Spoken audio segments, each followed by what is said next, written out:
Alright everybody, I hope you're doing well. Please forgive this goofy vest. I wear a Dickies vest underneath my load bearing equipment when I go out and shoot.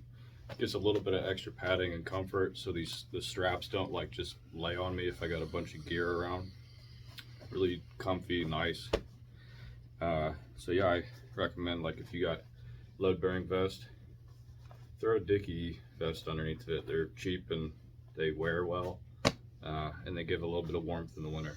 So this video is about the Steyr AUG.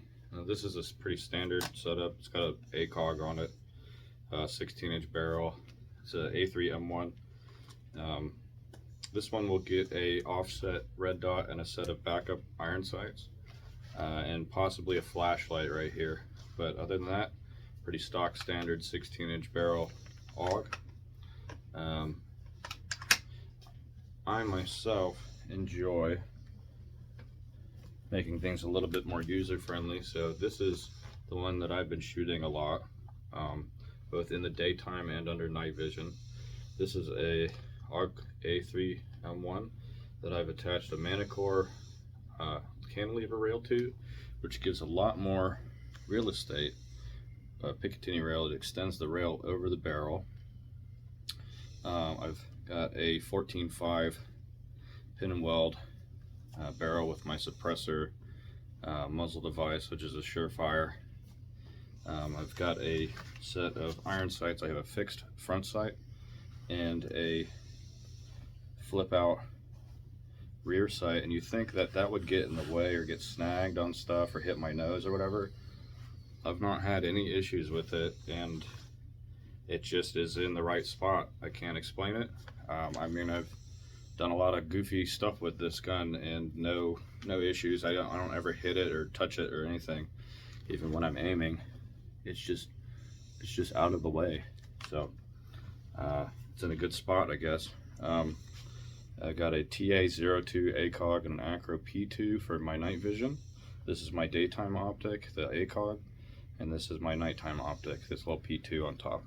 It's offset on the top like a piggyback, so under night vision I just stand up straight and I can see right through it with my PVS 14, and I don't hit anything. It does a great job. I've attached a Blue Force gear sling bar here with an AK sling. Makes it super comfy to run, and yeah, so gets the sling up out of the way of my charging handle area here. There's usually a sling loop right here, and it's just gets the sling in the way. So if you put your sling back further out of this area, you can access all this stuff. Not that I really need to, because this gun has a bolt release, so it is what it is. But anyways, so yeah, there's my fixed front sight, and I've attached a Surefire flashlight offset on here so I can touch it with my thumb when I need it. So when I need it on, boom. It's out of the way enough where I don't accidentally discharge my flashlight and like expose myself, or like my buddies around me, or blind my friends or whatever.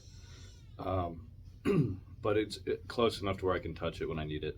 I'm not like holding my button, pressing it or whatever. So this little setup allows me also to run my suppressor, because I have a suppressor gas plug that allows me to run normal gas settings, and then you can turn it and it runs a more open port, and you can run it with a suppressor. So that's this little AUG with a 14.5 barrel and a suppressor.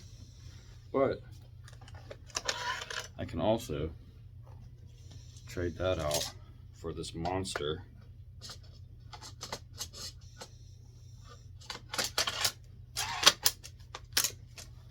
24.5-inch H-bar with a bipod. So this is it may seem like a silly little thing, but honestly, 24.5 inches of velocity from 5.56 is a whole lot of hurt you're putting down range. A lot of people have poo-pooed this setup, thinking that the bipod causes a lot of point of impact shifting. I got this and really started, like I shot groups and really pushed on it. So I would set it down, I'd go prone and like pull the gun down and shoot. The worst point of impact shift I had at 100 yards was a 1/4 inch left high, and I was really pulling the gun down onto the bipod. So if you can imagine the bipod's here, I was pulling the gun down in my barrel to try and get some kind of shift. So with normal use, normal prone shooting, there's no shift whatsoever. It is the exact same point of impact every time. This barrel, what you have to understand, this barrel is so rigid and there's so much of it inside of the gun that it doesn't bend. The barrel is huge, so it doesn't like curl up like a normal barrel would. A lot of people think that there would be a point of impact shift, and I thought it would be too. You really gotta like push down on it when the bipod's deployed. But yeah, as far as the barrel difference between the 14.5 barrel and the 24.5 barrel, the point of impact shift from the different length, I'm about a 1/2 inch high at 100 yards. So that's because the bullet's traveling a lot quicker. It doesn't have as much time to come down, so it's hitting slightly high, which I was expecting that. So all I got to do is just account for that when I'm shooting, if I use this gun, or if I want to keep this barrel in, I'll just change my my zero, and then I will remember on my short barrel to aim low. That it's one or the other. I could split the difference so I can run both, but that's sort of a pain in the butt to try and figure out. So I just remember I hit high with this barrel, I hit dead nuts with the shorter barrel, and I use the shorter barrel a lot more. So again, pretty easy setup to use. I can use this one-handed. I did shoot one-handed at 100 yards standing, and I hit my target 3 times. So it is usable one-handed, even with this gigundous barrel on it. Actually the weight with this barrel and this barrel with a suppressor are relatively similar. It's about the same balance, which is kind of funny. This muzzle device is really cool. It's like this Star Warsy looking 3-ported thing with brake ports on the sides. Pretty dope, pretty sick looking muzzle device for you guys who haven't seen one. Yeah, it's again the folding grip. So I just very pleased with this. It has no point of impact shift from the bipod with realistic use. Has just a little bit of a point of impact shift from changing the barrel out to a different length of barrel, but I expected that. And it's not much at all at 100 yards. It just shoots a little high. So obviously point of impact further out is going to shift, but I can account for that. Super sweet gun. I'm going to do a size comparison here, because if this looks like a big gun now, it's really not. Here is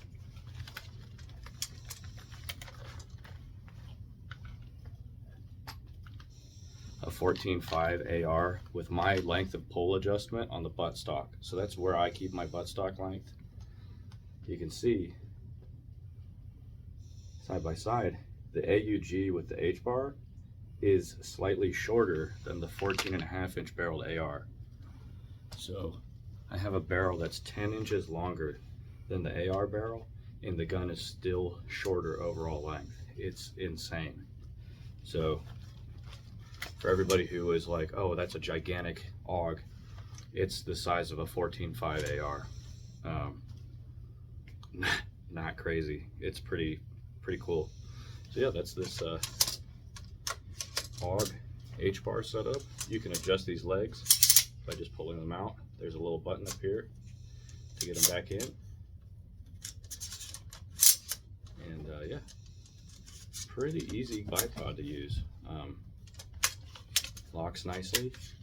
It doesn't rotate as much to one side, so if you notice, bipod doesn't turn this way, but it turns a lot the other way.